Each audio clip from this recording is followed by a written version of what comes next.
Ok, bueno, mientras se van incorporando ellas, le comento, vamos a abordar algunos de los temas que vamos a abordar con ellas y que tienen que ver, pues también, evidentemente, Daniela Pastrana está en Brasil y claro que queremos hablar de Brasil, pues qué está sucediendo.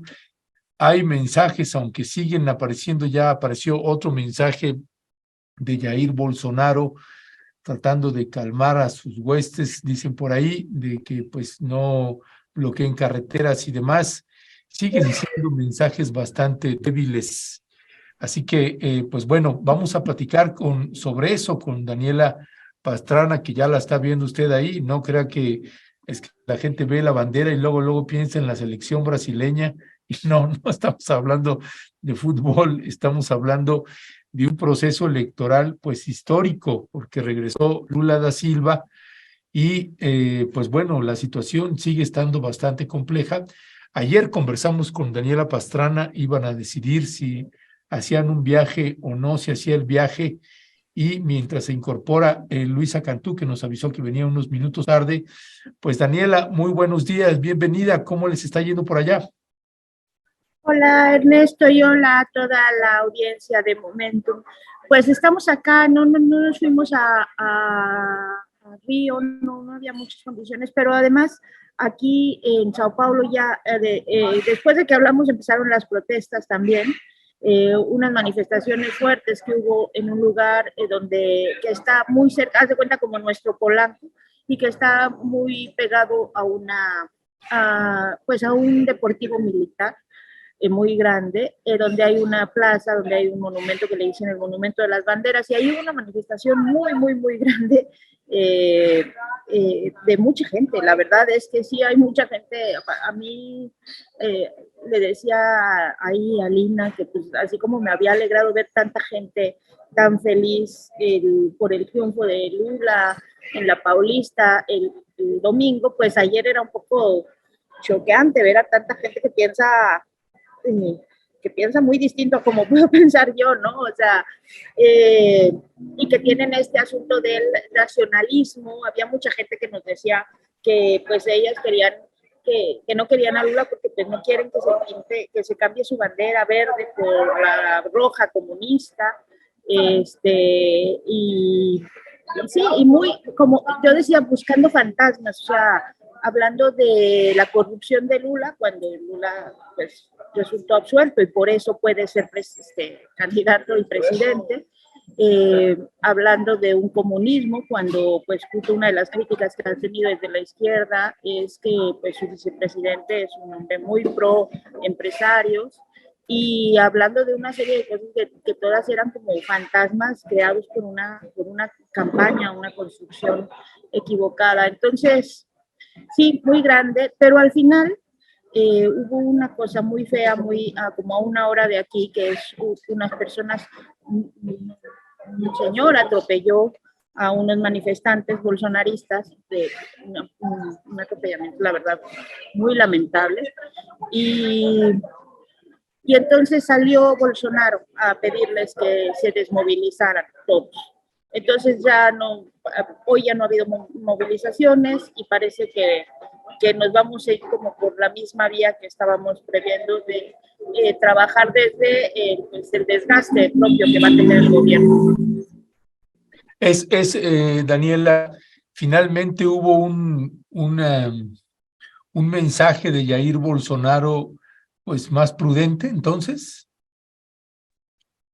Y era una cosa muy extraña porque decías, bueno, ahora resulta y además muy extraña porque todos los medios insistían una y otra vez en que había un llamado a la intervención militar, y nosotros lo que veíamos era el llamado a la intervención federal, que no es lo mismo aunque parezca, porque pues la federación puede tener intenciones militares, pero las palabras puede ser que importen. Entonces, en la medida en que íbamos revisando y buscando y entrevistando gente, una y otra vez nos decían intervención federal, pero todos los medios decían intervención militar. Y bueno, recordando un poco cómo se habían dado las condiciones también para lo que ocurrió en Bolivia del golpe y cómo se fue generando todo ese ambiente, presionando mucho desde los medios para que hubiera también ese golpe, pues me sorprendía y nos sorprendía pensar que dices, ya cuando Bolsonaro resulta más prudente que tú, entonces ya hay un problema con los medios, seriamente un problema, ¿no? O sea, porque no puede ser que Bolsonaro, o sea, ya cuando eres menos responsable que Bolsonaro, ya tienes que empezar a preguntarte qué es lo que estás haciendo. Y eso es lo que pasó. Su mensaje fue claramente, vamos a desmovilizarnos y espero que me entiendan, ¿no? Claro. Porque vamos a irnos por la vía constitucional y a trabajar pues con esta gran masa. Son 58 millones de votos, no es una cosa menor. O sea, cuando escuchaba ayer el análisis que hacían Ingrid y Leticia, y no puedo estar más de acuerdo. O sea, no es el gran triunfo que nosotros hubiéramos querido, avasallador de la izquierda, con unas propuestas de izquierda, no, hay 58 millones de votos que va a capitalizar Bolsonaro, y eso hay que tenerlo muy claro, porque no va a estar fácil. Ya, gracias Daniela. Pues ya está por aquí Luisa Cantú. Luisa, muy buenos días, bienvenida. Hola, gracias, buen día Dani. Buena cobertura también, te hemos seguido estos días. Hola Ernesto, a todas, todos. Hola Luisa. Pues Luisa, precisamente en esa cobertura que ustedes también han hecho, ¿cuál es tu valoración, el balance que tienes ahorita del momento actual, ¿no? Si hacemos un alto y tomamos una fotografía de lo que está sucediendo en Brasil, ¿cuál sería tu balance? Sí, no alcancé a escuchar más que esto último que decía Dani de los reportes que tanto ella como Alina han estado tratando de corregir en las últimas horas. Pero bueno, yo a lo que podría aportar más bien es quizá algo del análisis de los datos duros. Y en ese sentido, como que he visto en varios análisis una frase que me parece que resume muy bien lo que está pasando, que es, se derrotó a Bolsonaro, pero no al bolsonarismo, ¿no? No solo por, digamos, lo cerrado del porcentaje de votación, estos 2 millones de votos entre Lula y él, sino por todos los demás factores políticos que acompañan esta última contienda. Para empezar, cuando Lula ganó por primera vez en el 2002, ganó el carro completo, ¿no? Todos los estados se pintaron de rojo, y esta vez hay 17 de 27 en manos de la derecha, ¿no? Del partido de Bolsonaro. Lo mismo que tanto el Congreso como el Senado. Si bien no es, digamos, una mayoría arrolladora, sí es el partido con mayor representación, con 99 diputados y 14 en el Senado. Particularmente el tema en diputados, por aquí tengo mis apuntes, es preocupante, bueno, y en el Senado también, porque bolsonaro, y eso también nos habla o nos abre cuestionamientos sobre por qué la población votó como votó. Es raro esto, ¿no? O hubo un voto dividido, o de alguna manera está dividido demográficamente Brasil y electoralmente para que pueda pasar esto, ¿no? Que aunque ganes la presidencia, no ganes, por ejemplo, la mayoría en el Congreso. Bolsonaro dejó en altos cargos, por ejemplo, en el Senado, a Sergio Moro, como sabemos, al juez y al fiscal que tuvieron este proceso en contra de Lula. No sé si ya hablaron de esto, sí, cállenme para que no Adelante, repitamos adelante. tanto, pero bueno, al juez y al fiscal Deltan Dalañón y a Sergio Moro de todo este procedimiento en contra de Lula, que además, digamos, parte de su parcialidad fue lo que terminó absolviendo el ex vicepresidente Antonio Hamilton, ¿no? En la otra cámara a su exministro de Sanidad, siendo el desastre de país que fue durante la pandemia. No solo por las cifras terribles que siempre pueden tener, digamos, contextos a evaluar por ciertas condiciones preliminares, por una gestión abiertamente negacionista, ¿no? A las vacunas. Y el exministro de Sanidad, Eduardo Palazuelo, ahora se va a quedar también como legislador. Lo mismo el exministro de Medio Ambiente, Ricardo Salles, que no solo desmanteló estos órganos del control ambiental, bueno, esta deforestación de la Amazonía se le atribuye en gran parte a su política, ¿no? Entonces, aunque claro que es muy celebrable esto que decíamos de Lula, y sobre todo más bien la salida de Bolsonaro, de repente yo también pienso, con todo lo que nos puede gustar el personaje, que alguien que gobierne 3 veces el país, pues, no ha formado pocos cuadros. Pero bueno, el bolsonarismo sale junto con este fin del Grupo de Lima, ¿no? Macri, Piñera y demás que estaban formando un eje que a nadie, bueno, que a nosotros, por lo menos a mí, no me gustaba en América Latina, pero queda muchísima gente y quedan muchísimos otros puestos estratégicos para gobernar que están en manos, ¿no?, de la derecha, de la ultraderecha, ¿no? Y creo que eso hay que entenderlo no como personajes, sino como todos estos factores que se fueron cultivando y cocinando previo a que encontraran representación en esta administración, que es un poco lo mismo que pasó con Donald Trump. No es que Trump de repente, ¿no?, despertara el clasismo y racismo en la gente, sino que más bien la sociedad ya lo venía cultivando y cosechando por situaciones económicas, que la verdad son de un sistema justo muy neoliberal como de estos personajes de ultraderecha, pero que se manipula para pensar que los enemigos son otros, quienes están robando los privilegios. Y bueno, me parece que eso es lo más peligroso, ver ese crecimiento, digamos, o ese sostenimiento de ideas de ultraderecha que se mantienen en puestos estratégicos. Y bueno, también hablar un poco de las alianzas, porque la alianza amplia que hizo Lula, pues como en muchos otros lugares que hemos visto alianzas, son urgentes o muy necesarias para ganar en las urnas, pero después viene la parte de gobernar, ¿no? Y eso también pues es para nosotras y nosotros un espejo porque es algo que se está debatiendo en nuestra reforma electoral. Lo sacaría por ahí. No, y está bien porque ya le vas dando un poquito de entrada al siguiente tema que nos ocupa, pero regresando a esta parte de Brasil, Daniela Pastrana, calibrando un poco cómo se está percibiendo ahí y la lucha de fuerzas, el balance de fuerzas que hay de un lado y otro, no solamente en términos legislativos, sino también en términos de movilización social, de pueblo, pues. En algún momento cuando Lula da Silva terminó su presidencia y era un hombre también muy poderoso con millones de simpatizantes, pues aún así terminó en la cárcel, ¿no? Y con todo y movilizaciones y demás, no sabemos qué vueltas. Una cosa es que Jair Bolsonaro esté en la presidencia todavía y que va a estar hasta que termine el año. Y bueno, y esa lucha de fuerzas pues va a estar muy fuerte. ¿Cuál es tu balance ahí, Daniela, de lo que se está presentando en los debates y en las confrontaciones?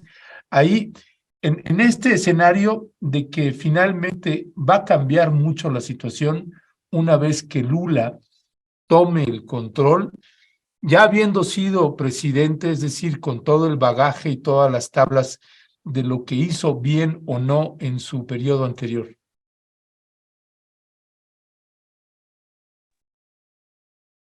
El micrófono, todavía no, el micrófono, Daniela, no está, lo tienes apagado.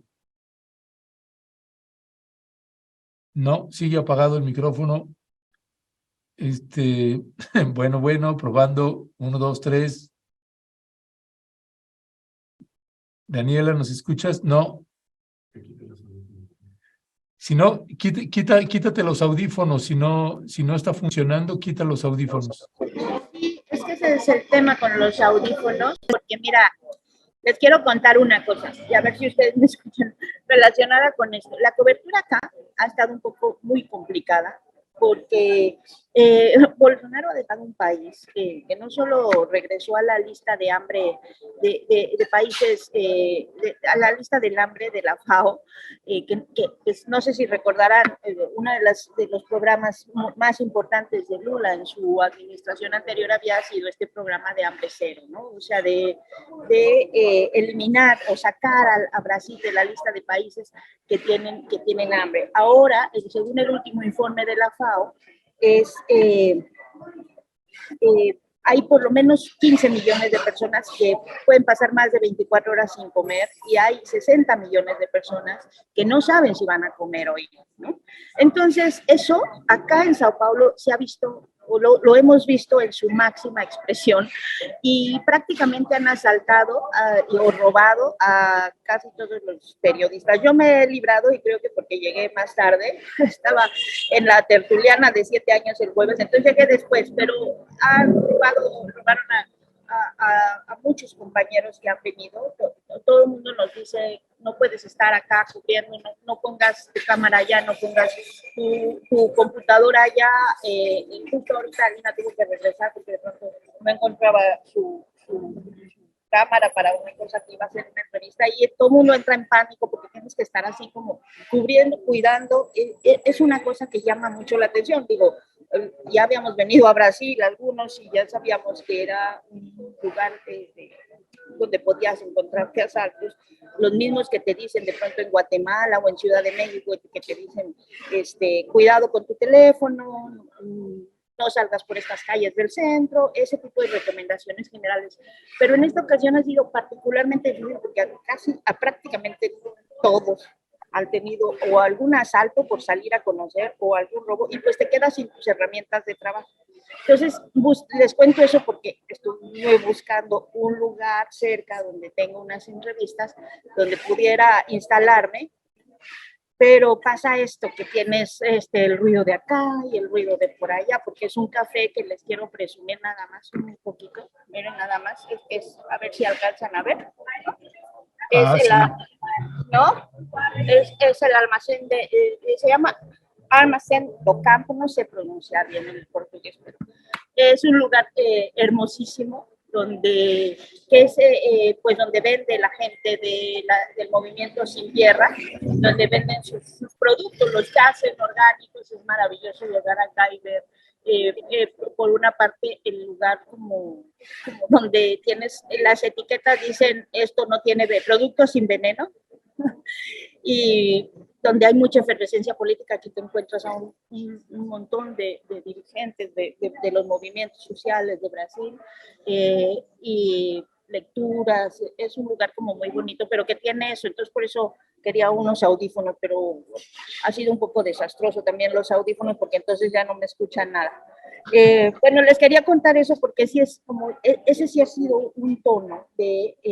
para mí, el reflejo de lo que fue y lo que ha sido el bolsonarismo, ¿no? Regresar a estos niveles de pobreza, que además es una cosa muy curiosa por cómo se votó, porque digamos que las clases altas y los más pobres y los más ricos votaron por Lula, y la clase media votó por Bolsonaro, y es una clase media que es clase media, que salió de la pobreza por los programas de Lula. Entonces son de esas paradojas que a una la dejan como con muchas lecciones para México, porque esto es algo que ya hemos visto en otros lados, ¿no? Que la clase media, o sea, los que son favorecidos por ciertos programas sociales, cuando dejan eso, cuando dejan de estar en esa situación, pero no hay un acompañamiento de formación política, de entendimiento de cómo se dieron esas políticas, o una, digamos, narrativa, incluso, ahora que se utiliza esto de las guerras de narrativas, que está muy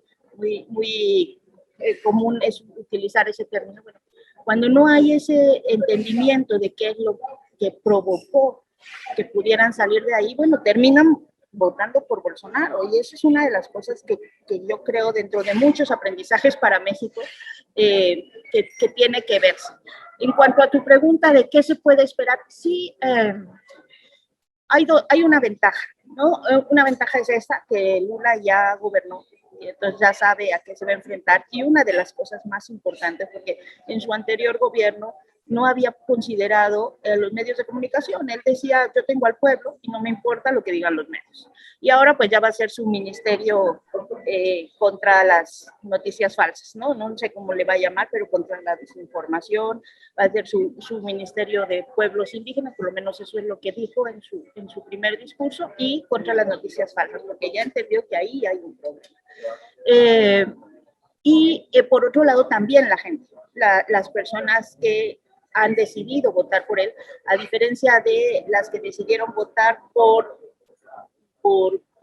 Petro en Colombia, o las que decidieron votar por López Obrador en 2018, que las expectativas son muy altas y para unas personas puede ser decepcionante, ¿no? Que no se cumplan. Pues aquí ya supieron y ya descubrieron que un presidente que no cumple todas las expectativas, que cumple poquitas, como en el caso de Lula, puede ser mucho mejor que tener a uno como Bolsonaro. O sea, ya descubrieron que hay algo peor que un Lula capitalista.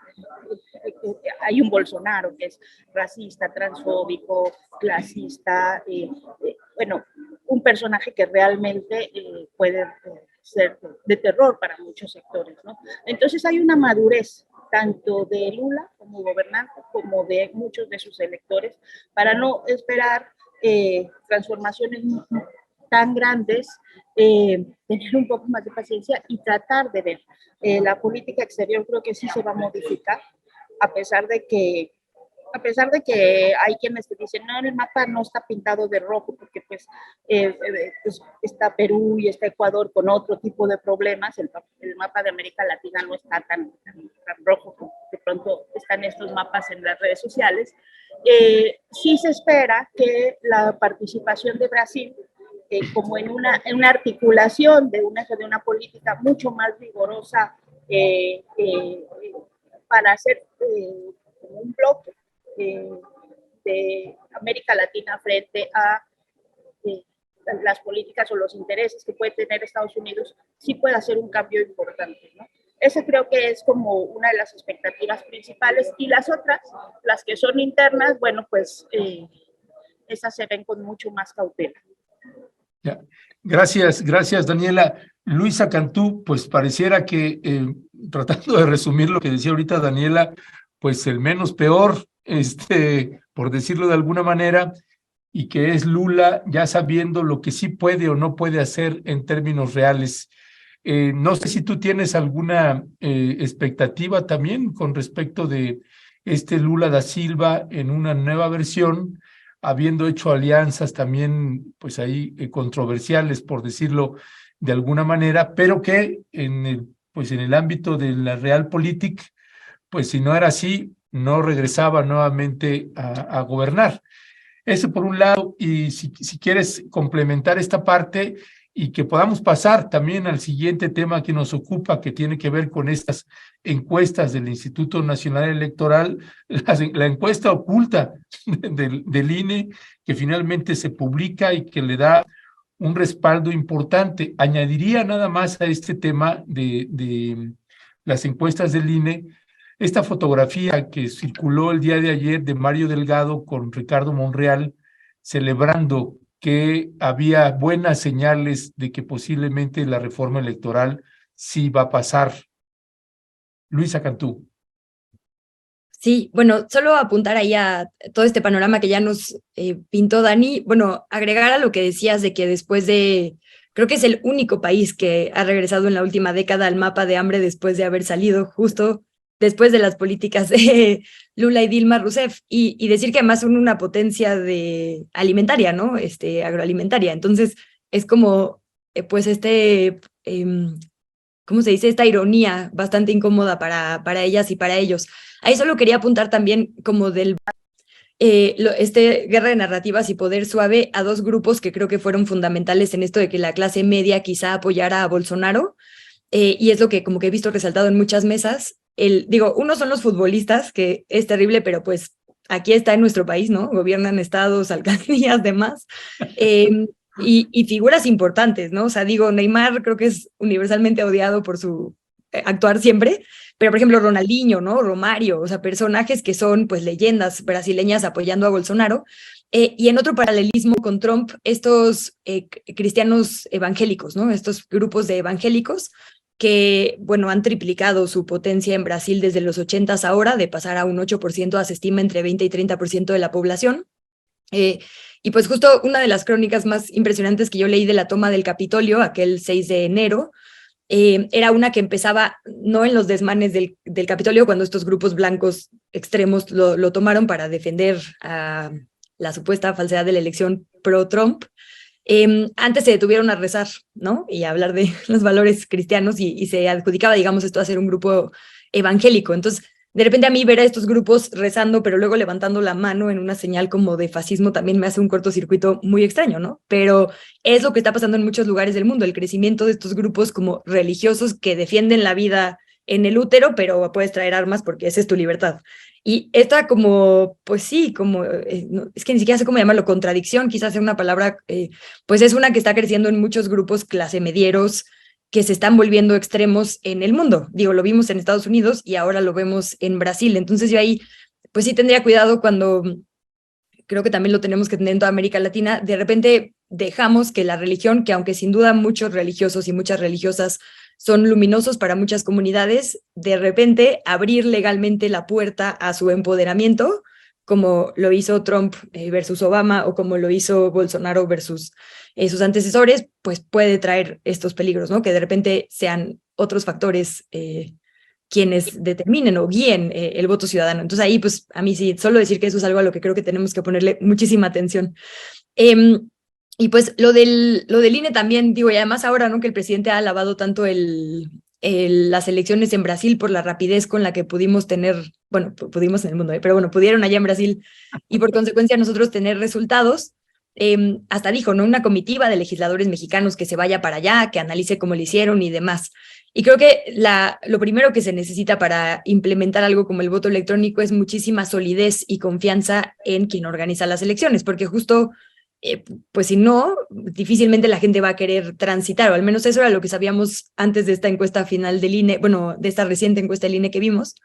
Yo ahí no sé, como que ya no entendí bien, porque entre una postura y otra, si sí se ocultó, si se hacen cada rato y son internas, si se sube a la página de transparencia, hubo ahí como un cruce de declaraciones importantes, pero con algo que yo sí me quedo y que me parecería destacar de o sea, de esta encuesta en particular, es que la gente opina según le preguntes, no tanto como con el concepto completo, y eso también me parece que puede ser manipulador, porque si Reforma pregunta, ¿estás de acuerdo en que desaparezca el INE? Pues la gente va a decir que no, como dijo que no, pero esa no es la pregunta, ¿no? Y si el INE pregunta, ¿estás de acuerdo en reducirle el financiamiento a los partidos políticos? Pues la gente va a decir que sí, como dijo que sí, pero esa tampoco es el planteamiento, ¿no? Es quitarles los recursos en tiempo no electoral para que lo consigan por su lado, con particulares, que a mí me parece muy peligroso, ¿no? Entiendo que en el corazón de la reforma está que pues se ganen a la ciudadanía y que cada quien aporte si cree en el proyecto, pero o sea, en el contexto en el que vivimos lo que va a pasar son particulares comprando intereses en los partidos, ¿no? Entonces, creo que estamos haciendo mal las preguntas para entender el verdadero sentir de la población y eso me preocupa mucho porque ya hemos visto qué pasa cuando las encuestas fallan, ¿no? Justo Brasil también en su primera vuelta es un ejemplo. Ya, gracias, mi querida Luisa. Daniela Pastrana, ¿qué decir de esta reforma electoral? Además que ya están en el debate, en la discusión y que, pues, sorprendiendo a propios y extraños, pareciera que tiene posibilidades. Sí, yo coincido con lo que dice Luisa, depende mucho de cómo te pregunten. A mí si me preguntan, ¿quieres que haya menos diputados y que trabajen más y mejor? Pues claro, quiero que haya menos diputados y que trabajen más y mejor. ¿Quieres que no gasten mal el dinero los partidos políticos? Pues también quiero que no gasten mal el dinero los partidos políticos. O sea, hay ciertas cosas que pues son bastante evidentes, ¿no? O sea, yo creo que vamos a ver, ahora hay como no sé cuántas propuestas ya de reforma electoral y de todas se va a hacer una, o ya, yo ya estoy un poco perdida ahorita de qué se está discutiendo exactamente. Era la reducción de los plurinominales, era la transformación incluso del INE para que se puedan incluir las consultas, que creo que son cosas importantes y que se necesita socialización. Miren, si una cosa a mí me ha dejado clara de estar aquí y antes en las elecciones de Colombia, pero sobre todo aquí que se ha aplaudido mucho el resultado tan rápido y el reconocimiento tan rápido de quién ganó, a pesar de que fuera un resultado muy, muy, muy cerrado, y esto del voto electrónico, es que el voto no es suficiente.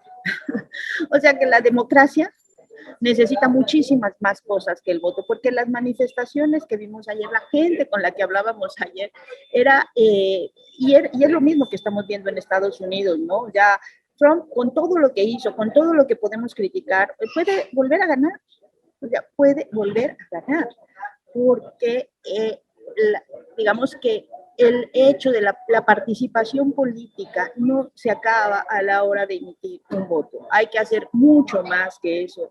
Hay que hacer entender a las personas qué significa eso. Para eso nos cruza muchísimo a todos los que estamos en medios de comunicación, pero también a muchos pues a muchos grupos de la sociedad que tienen que estar trabajando mucho más activamente, que no se puede dejar como en la decisión de los gobiernos, o sea, ya votamos y ahora tú resuélvenos y ahora tú gestionas nuestra vida. No, tenemos que participar muchísimo más, que discutir, que socializar, que obligar a los partidos políticos a que rindan cuentas y a que nos expliquen sus propuestas y que hacer amplias discusiones sobre esas propuestas, porque si no, lo que pasa es lo que hemos estado viendo, ¿no? te decepciona, o sea, tienes muchas expectativas de que te va a resolver todo, que ya llegó la izquierda, o ya llegó el progresismo, ya llegó lo que sea. Pues no, porque estamos en un mundo global, no, y porque además gran lección de México, aún un movimiento tan grande como lo que puede ser el obradorismo, no ha sido suficiente para tener cuadros que cubran el gobierno nacional, cuadros que cumplan dos cosas, el compromiso y la capacidad técnica. Hay mucha gente comprometida sin capacidad técnica y hay mucha gente con capacidad técnica que no tiene el suficiente compromiso, ¿no? Entonces, no ha sido suficiente con todos estos años o todos los años pues, del Partido del Trabajo acá en Brasil, de todo, porque también Lula tiene una larga trayectoria de lucha social. No ha sido suficiente para llenar los gobiernos, o sea, nos falta muchísimo. Y esa es la parte que se tiene que entender, no se la puedes como dejar y que gestionen ya nuestras acciones los gobernantes. Y después de eso, no es suficiente, te decepcionas, entonces entra la derecha, que es lo que vemos como en todo, ahora entra la ultraderecha, y luego, después de los desastres que hacen, como acá Brasil, regresar al mapa del hambre, que era una cosa inaudita, pues pueden volver a regresar. O sea, estos 58 millones que a mí me alucinan, es muchísimo gente, y mucha gente que sí cree en el discurso de Bolsonaro. Entonces, y mucha gente que puede votar por Trump nuevamente en Estados Unidos, que uno dice, ¿qué está pasando? Bueno, lo que está pasando es que no hemos terminado de socializar las propuestas, que no hay una discusión y que no hay una participación activa de muchos sectores de la sociedad para entender qué es lo que se está discutiendo y para apropiarnos de esas herramientas y decir, no, o sea, a mí me explicas con pelos y manzanas cómo es tu propuesta de reforma y sobre eso lo discutimos y sobre eso vamos a viendo si sí la aceptamos o no, no dejárselo todo a los que están haciendo la política formal o que cobran por hacer política. Pues gracias, Daniela. Pues sí, este dato que daba hace un rato, Luisa, el dato que daba Daniela, que ahí en Brasil, en la elección, la clase alta y la baja votaron por Lula, y la media por Bolsonaro. No sé en México qué proporciones tenemos entre la alta y la baja con la media, y si sería una conducta parecida. En realidad, me suena muy parecido a México, que podría darse, con la salvedad de que yo no creo que la alta esté votando por la corriente de López Obrador, sea el candidato o candidata que vaya a ser.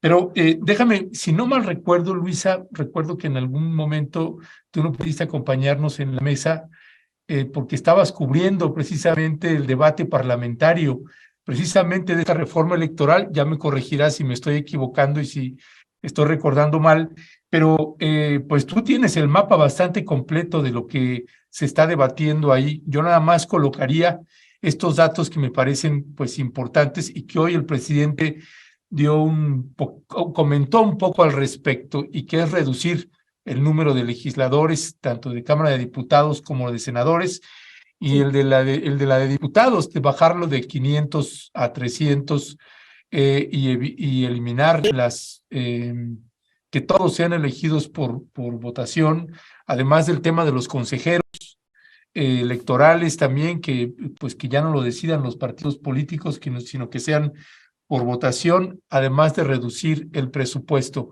¿Qué posibilidades le ves, le estás viendo ahorita de ese momento que te tocó hacer la cobertura a ahorita? ¿Ves muchos cambios ahí y ves más posibilidades o no, Luisa? Bueno, primero, qué bueno que dices que ya no decidan los consejeros los partidos políticos, porque eso pasa de facto, pero no se reconoce, ¿no?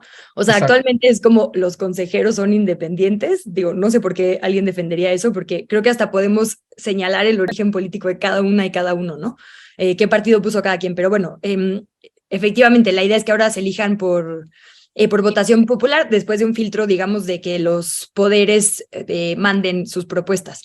La verdad es que a pesar del gigantesco esfuerzo que se ha hecho por debatir entre muchos actores y muchas actores la reforma no hay mucha claridad y ahí como que les pongo el contexto. Se hizo un parlamento abierto al que la oposición no quiso ir por berrinche, entonces hizo un parlamento abierto alterno, al que primero fue Lorenzo Córdoba y luego fue al oficial. Pero bueno, ahí se anduvieron como campechaneando invitados y al final se discutió en 2 foros distintos por alguna razón exactamente lo mismo, ¿no? La base de la reforma, la que se discutió en ese momento, aunque también hubo quien aportó nuevas propuestas, fue la que había propuesto el presidente López Obrador. Vale la pena decir que en este momento hay más de 100 iniciativas en las comisiones, ¿no? Es decir, en teoría, si todo hubiera salido bien como debería ser en un parlamento abierto, porque se supone que todos los partidos consensan y entonces buscan a personas especialistas, les escuchan y a partir de ahí la Comisión de Puntos Parlamentarios debería escribir un dictamen que después se votara, pero bueno, esto no fue así por esto que ya les cuento de que se dividió y fue un relajo, y entonces lo que pasa ahora es que hay creo que 50 y tantas iniciativas de reforma constitucional y 50 y tantas a legislaciones secundarias. De todo eso se va a hacer una sola propuesta o varias, por lo menos una constitucional y otras varias que le acompañen, para entonces votarlo. Entonces, la verdad es que en este momento en realidad nadie tiene mucha claridad sobre qué es exactamente lo que se terminará votando, porque pues traen ahí un relajo, ¿no? Pero bueno, sí tenemos una médula que para el presidente es importante y que por lo tanto para la mayoría que es Morena será importante, que es todo esto que decías. Bueno, lo que decía Dani de convertir al INE en INEC, que eso es pues casi estético, ¿no? O sea, solo ponerle la palabra consultas ahí. Desaparecer los institutos y tribunales locales para volverlo a concentrar en un INE, porque el argumento es que es, bueno, no automático, dicen que van a hacer una evaluación sobre qué tantas funciones se dobletean o qué tantas son puro trámite. El argumento de Morena es que muchas quejas se presentan en los tribunales locales, se declaran incompetentes o alguien impugna y entonces de cualquier forma llegan al Tribunal Federal, ¿no? Y que entonces pues eso es un trámite que se podría ahorrar y se podría ahorrar dinero. Lo mismo que los soples, que como que hay cosas donde se repiten facultades y que además pues el resto del tiempo que no están haciendo elecciones solo cuestan dinero. Ese es, insisto, el argumento de Morena. Otro de los temas es este, que para mí es uno de los problemáticos, que es el de reducir diputadas y diputados y bueno, en general reducir las cámaras, ¿no? Ahí yo creo que no es tanto la reducción, porque efectivamente la verdad es que no importaría cuántos fueran, ¿no? Sino cómo se desempeñan. Pero sí creo que importa cómo se eligen. Y la propuesta, al menos hasta donde se discutió en un inicio, era que ya no hubiera campañas en los distritos, o sea, que no hubiera votación directa, que más bien fuera de representación proporcional pura. Entonces, ¿esto qué quiere decir en español? Pues que los partidos hicieran listas, o sea, yo voy a poner aquí mis 100 candidatos y los votos que tú me des, Morena, son los que me alcanzan. Digo, quien hace los cálculos dice que en realidad esto no le convenía a Morena porque pues le ayudaba creo que al PRI o no sé qué, ahí todo el mundo hizo sus matemáticas. Pero a mí lo que me preocuparía de esto es que entonces, por lo menos, digo, ahorita tienen que hacer el esfuerzo de convencer a la ciudadanía en sus distritos, ¿no? O sea, sí hay gente que tiene que salir a hacer campaña, le tiene que dar la cara, digamos, a su electorado, y entiendo que en este esquema, que es como si todos fueran pluris, pues más bien con quien tienes que quedar bien es con el líder de tu partido para que te ponga más adelante en la lista. Aunque efectivamente es más puro, porque el porcentaje exacto de votación para el partido es el porcentaje que te dan de lista, pues como que las figuras pierden, o eso pienso yo, perderían compromiso hacia la gente que les está eligiendo, ¿no? Entonces ahí ese es como uno de los asuntos que en realidad es de los que son menos polémicos para mi sorpresa. Bueno, ya para no ocupar muchísimo tiempo, el que es muy polémico evidentemente es el de dinero para los partidos, porque se propone que únicamente se les den recursos públicos en ciertos momentos, como por ejemplo en las elecciones y en otros momentos no. Y ahí, pues, digo, claro, la idea del presidente es que se ganen al electorado y que entonces se construyan a partir de simpatizantes reales, ¿no? O sea, que se obliguen a formar bases que sostengan el movimiento el resto del tiempo y que pues se les ayude, digamos, en los momentos de elecciones. Pero pues viviendo en un país donde se calcula, y lo decían en el mismo foro del Senado, donde fue el escándalo porque se dijo del pacto, la propuesta de pactar con el narco, pues el 30% de los municipios están infiltrados, por ejemplo, por el crimen organizado, ¿no? Ni se diga el poder que tiene el empresariado, que tienen otros como grupos de poder. Entonces, de repente, digo, supongo que habría candados como que no hay los específicos todavía, pero abrir a que los partidos tengan que, digamos, ganarse su sueldo el resto del tiempo, pues a mí me parece un incentivo que, aunque en lo ideal sería bueno, abre la puerta a cosas que creo que no serían buenas, que es pues comprometer, digamos, su actuar, ¿no? Entonces, bueno, son cosas que están en discusión. Obviamente las televisoras tienen muchísimo interés. No sé si han visto que ahora los medios de comunicación golpean un montón al INE, o sea, ¿no? La mayoría de las grandes televisoras, porque los tiempos de radio y tele también están ahí sobre la mesa. Se ha hablado muy por encima, sin como poner nada concreto, de qué hacer con las y los influencers, por ejemplo, ¿no? Con medidas como WhatsApp, porque WhatsApp pues no se fiscaliza, pero hay ya precandidatos con grupos de WhatsApp para tener contacto con la ciudadanía. Como que efectivamente urge una reforma electoral, no solo por la crisis, digamos, de credibilidad del INE y porque justo ahora, comparando con Brasil, vimos lo que cuesta nuestro voto, sino también porque hay cosas que son grises legales, ¿no? Como el tema de las y los influencers. Pero bueno, yo no creo que no va a ser en este periodo, o al menos así lo adelantaban ya algunos legisladores, probablemente se vaya hasta el que viene y se va a juntar con la elección del 2023. Entonces yo veo este panorama bastante complicado, justo porque sí es una propuesta muy ambiciosa. Ya, y no, y ahorita que dices de los influencers, pues ya está el Verde Ecologista, ya envió su propuesta para que sean aceptados aún en tiempos de veda electoral y en cualquier momento que sean aceptados. Pues un balance bastante profundo y pertinente ahorita de Luisa. Daniela Pastrana, ¿qué añadirías también con respecto de todo esto que se va a debatir y las posibilidades que se ven? Que sí se habla que en esta ocasión y que sí estaría el PRI respaldando una gran parte ya de las medidas y propuestas, haya sido como haya sido, que el PRI va a apoyar. ¿Cuál es tu valoración ahí, Daniela? Pues sí, creo que no hay una fórmula única, cada quien va a tener que, o sea, es necesario discutir y es necesario ver pros y contras de cada una de estas cosas. Aquí vimos esto, ¿no? Aquí nos sorprendía mucho a Laura Carlson y a mí el otro día que el mero día de la selección había gente que podía llevar sus afiches de Lula o de Bolsonaro, que más bien eran de Lula, a la casilla sin problema, una cosa que para nosotros es como inaudita, ¿no? Por la tradición que tenemos. Y por ejemplo no había forma de tomar fotos de la gente emitiendo su voto, o sea, no nos sacaban, era ustedes fuera, no se pueden estar en los pasillos si quieren, tomando fotos de la gente que anda deambulando acá, pero no de la gente emitiendo su voto. Entonces, tiene sus características, cada uno, nosotros tenemos que evaluar en función de muchas cosas que tiene el país, estas que decía Luisa, pues me parecen pues, muy importantes, ¿no? En quién se hace cargo de, o sea, con el poder político o el poder que tienen los narcos, el poder que tienen los empresarios en algunas regiones, que es también parte del tema de las reelecciones, ¿no? Pues el que tiene más dinero, pues es el que le mete más en la campaña, o lo que sea, y es el que gana. Bueno, ese tipo de cosas se tienen que evaluar, pero necesitamos antes tener muchísima claridad y muchísima discusión para que pues podamos ir definiendo qué sí queremos y qué no, y también entender que pues es prueba y error. ¿Se necesita una reforma? Sí, se necesita una reforma. ¿Va a ser la que nos resuelva? Pues no, pues ya tendremos que estar luego vigilando que las cosas que se hacen pues sí vayan teniendo el resultado esperado, porque así es, o sea, no creo que haya una solución única.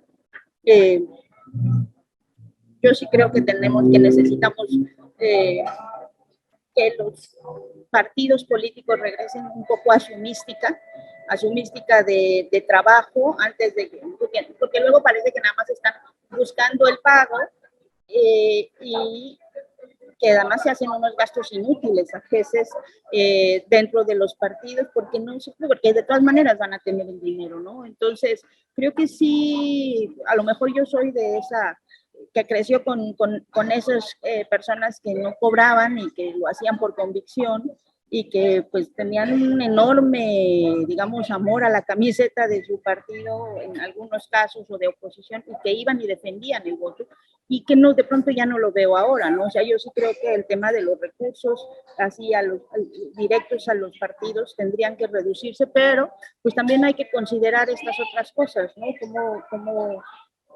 ¿Cómo entonces equilibras que no sea una carga extra en función, fíjate, a mí yo he sido funcionaria de casilla, ahorita estoy recordando 3 veces, y en esta última elección nos dieron como un dinero extra, no sé, que eran 300 pesos, 400 por estar ahí, porque pues parte de estas cosas que se han ido, digamos, teniendo como avances dentro de nuestra, de la operación, ¿no? Pero luego por eso salen tan caras nuestras elecciones.